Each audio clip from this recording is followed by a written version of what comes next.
Bonjour à tous et bienvenue sur notre chaîne AxiBI. Aujourd'hui, je vais vous présenter la première version de ClickSense de l'année 2020. Elle nous apporte de grandes nouveautés et beaucoup d'améliorations sur les graphiques.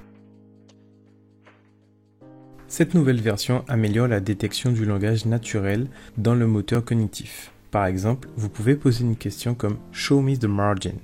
Cette amélioration permet en fait de faire des suggestions de graphiques plus pertinentes. À noter que cette fonctionnalité est disponible uniquement en anglais. Le déploiement des autres langues se fera prochainement, notamment pour le français. Les vues dynamiques permettent d'interroger et d'afficher des bases de données directement dans des graphiques qui peuvent être actualisés dynamiquement par rapport aux sélections. Cette fonction de ClickSense sera très utile pour de grands volumes de données ou de données régulièrement modifiées. À noter que cette option est disponible uniquement pour le moment sur la version Kubernetes de ClickSense.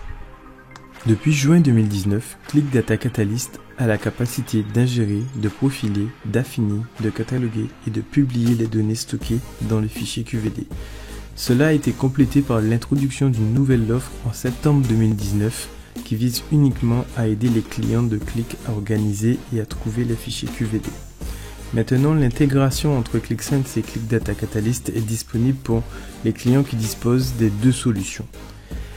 Les utilisateurs de ClickSense pourront désormais consulter le catalogue de QVD à partir du gestionnaire de données de ClickSense. Cela permet désormais à tout utilisateur de ClickSense de profiter de ClickData Catalyst sans quitter son environnement familier à ClickSense.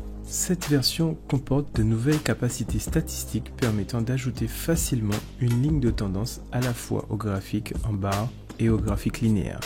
L'option de ligne de tendance comprenne les options moyenne, linéaire, exponentielle, logarithmique, puissance et polynôme, de deuxième, troisième et quatrième degré. Cette option peut se gérer directement dans les options du graphique. Pour plus de détails dans l'analyse, il sera possible de paramétrer des infobulles dans les graphiques à barres, combinés, cartes, secteurs et le nuage de points. Vous pouvez personnaliser cette infobulle en ajoutant n'importe quelle mesure formatée par des nombres. Le tableau simple peut désormais afficher des éléments graphiques. L'utilisateur peut ajouter des icônes conditionnelles similaires à l'objet KPI. Ils sont utiles pour présenter les tendances et les informations d'alerte et mettre en évidence les informations essentielles. Le bouton d'action a été amélioré en y ajoutant davantage d'options de style, notamment la couleur et l'image de fond, la taille et la couleur de la police de l'étiquette et la couleur de la bordure. Désormais, le bouton permettra de sélectionner des données ou naviguer dans l'application. L'utilisateur peut maintenant décider quelle couche de la carte doit être sélectionnable ou non. Cela est pratique pour les couches contenant des informations de fond. De plus, avec la nouvelle option de géocoding de ClickGeoAnalytics, l'utilisateur pourra générer des informations à la volée comme par exemple l'utilisation de la fonction lookup qui permet de convertir une adresse en coordonnées GPS.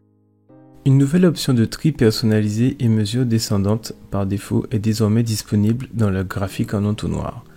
Pour rappel, ce graphique a fait son apparition dans Click Visualization Bundle de février 2019. Depuis la version de février 2018, il est possible de changer quelques éléments du thème de base de ClickSense. Désormais, dans cette nouvelle version, les développeurs peuvent choisir la famille de police du texte dans les graphiques. Cette nouveauté vous permettra de mieux designer votre application. Et voilà, c'est tout pour ces nouveautés de la version ClickSense février 2020. N'hésitez pas à vous abonner à notre chaîne YouTube. À bientôt.